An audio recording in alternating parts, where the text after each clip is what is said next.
বিধান, এই মুহূর্তে যে পুজো মণ্ডপ থেকে তুমি রয়েছো সেখানকার ছবিটা এই যে বিকেল থেকে সন্ধে গড়াচ্ছে, কেমন আজ মহাষ্টমীর সন্ধে, কতটা জমজমাট?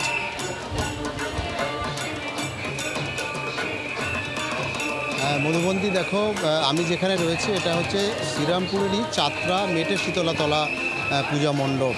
এই পূজা মণ্ডপে তোমাকে যদি এই প্রতিমাটা দেখাই, অরিন্দমদাকে বলবো একটু ভালো করে দেখাতে, কারণ একটা অপূর্ব প্রতিমা মাতৃরূপ এখানে ফুটিয়ে তোলা হয়েছে। এবং এখানে সাবেকি এই যে দুর্গার প্রতিমা, এই প্রতিমাই কিন্তু বরাবর হয়, কারণ এখানে এই পুজো কমিটির যারা সদস্য তারা যেটা বলছেন যে তাদের যে এই ঠাকুর দালান সেটা প্রায় 200 বছরের প্রাচীন যে শীতলা মন্দির, সেই মন্দির, সেখানেই দুর্গাপুজো তারা করেন। এবছর তাদের 80 বছর পূর্ণ হয়েছে দুর্গাপুজোর, এবং তারা যারা পুজো কমিটির সদস্য রয়েছেন এখানে তারা প্রত্যেকেই রয়েছেন। এটা বারোয়ারি পুজো হলেও একটা ঘরোয়া কিন্তু পরিবেশ রয়েছে, অর্থাৎ পাড়ার প্রত্যেকে এই পুজোর কটা দিন একত্রিত হন, একসঙ্গে আনন্দ করেন, উৎসব করেন।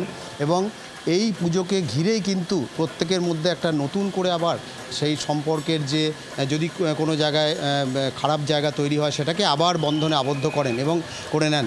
এবং যে পুজো কমিটির যারা বর্ষিয়ান যারা সদস্য রয়েছেন তারাই বলছিলেন যে তারা চেষ্টা করছেন যে সকলে যাতে মিলেমিশে থাকা যায়, কারণ একটা পুজো মানে তো শুধু পুজো নয়, একটা বন্ধন, একটা আত্মিকতা।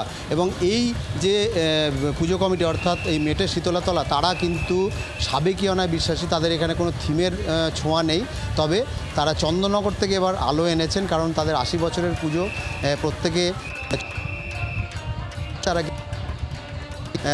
সাবেকিয়ানা যে রয়েছে অর্থাৎ ঠাকুর, তাদের যে করে মণ্ডপ করার খুব একটা দরকার পড়ে না, কিন্তু আলো তারা চন্দননগর থেকে নিয়ে এসছেন। এবং তারা যেটা বলছেন যে এই 4টে দিন পুজোর শুধু নয়, সারা বছর ধরে যাতে একসাথে থাকা যায়, একসঙ্গে দুঃখ আনন্দ ভালোবাসা সব একসঙ্গে মিলেমিশে ভাগ করতে। বাংলার আওয়াজ, বাঙালির আবেগ, জি 24 ঘন্টা।